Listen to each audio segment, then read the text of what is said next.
रहमान डकैत कोण हे सगळ्यांना माहिती असा टोला संजय राऊतांनी लगावला। मुंबई कोणाला लुटायची आहे सगळ्यांना माहिती आहे। खासदार संजय राऊतांनी एकनाथ शिंदे यांना टोला लगावलेला आहे। काय तो आता नवीन सिनेमा कुठला निघालाय का? धुरंधर। तिजोरीला घातलं बेटोळं, प्रत्येक कामात घोटाळे, मुंबईकरांना लुटून मुंबईचे केले वाटोळे, असं मला आता पाठवले आणि कोणीतरी पाठवून। मुंबईच्या तिजोरीवर दरोडा टाकणारे हे रहमान डकैत कोण आहेत?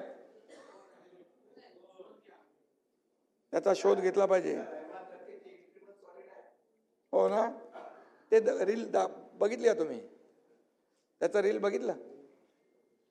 आणि म्हणून मी आपल्याला सांगतो की मी असं कोणाला वैयक्तिक बोलत नाही। मला जेव्हा तुम्ही बोलता तेव्हा मला बोलायला लागतं आणि म्हणून एवढंच सांगतो कि मुंबई को लुटने वाला कौन है वो रहमान डकैत, याचा शोध नक्की घेतला पाहिजे। इतिहासात असे अनेक डकैत रहमान डकैत अनेक आले आणि गेले पण, आणि असल्या रहमान डकैतांना पाणी पाजणारी धुरंधर महायुती आहे। या महाराष्ट्राला माहिती आहे रहमान डाकू कोण आहे, कोणाला मुंबई लुटायची आहे आणि त्यांना हे पाठबळ देणारे कोण आहेत।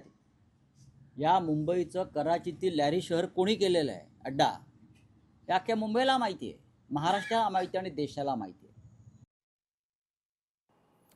अहिल्यानगर जिल्ह्यामध्ये 3 महिन्यात 34 बिबटे जेरबंद करण्यात यश आलं। बिबट्यांचा सांभाळ करण्यासाठी वन विभागाला आता अनेक अडचणींचा सामना करावा लागतोय। बिबट्याला सांभाळण्यासाठी आकस्मिक निधीतून खर्च केला जातोय। शासनाला 45 लाखांच्या निधीचा प्रस्ताव पाठवण्यात आलेला आहे। शासनाला सुद्धा आपण हा अहवाल दिलेला आहे की आपण जे जेरबंद केलेले बिबटे आहेत हे वनतारा किंवा इतर रेस्क्यू सेंटरमध्ये तिथं स्थानांतर करण्यासाठी आम्हाला परवानगी मिळावी।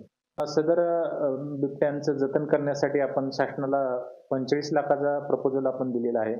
हे प्रपोजल आपण जिल्हा वार्षिक योजनेमध्ये पण सादर केलेलं आहे आणि राज्य शासनाला राज्य योजनेमध्ये सुद्धा आपण निधी मिळण्यासाठी प्रपोजल सादर केलेला आहे।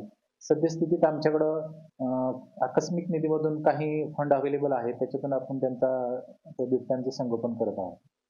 त्यामुळे हे लेपर्ड आपण रेस्क्यू केलेले आहेत आणि शासनाला आपण निधी मागणीसाठी सुद्धा प्रस्ताव दिलेला आहे।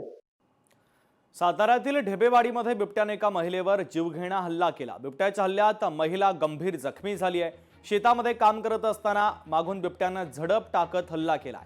महिलेवर ढेबेवाडीमधील ग्रामीण रुग्णालयामध्ये उपचार सुरू आहेत, तर तिची प्रकृती गंभीर असल्याची माहिती डॉक्टरांनी दिली आहे।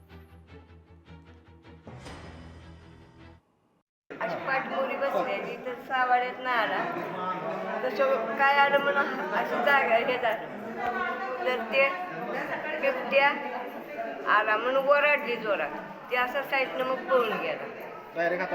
हाताला नरड्याला असं फडकं फडकं बांधलेलं होतं ना, डोक्याला थंड वाजताना।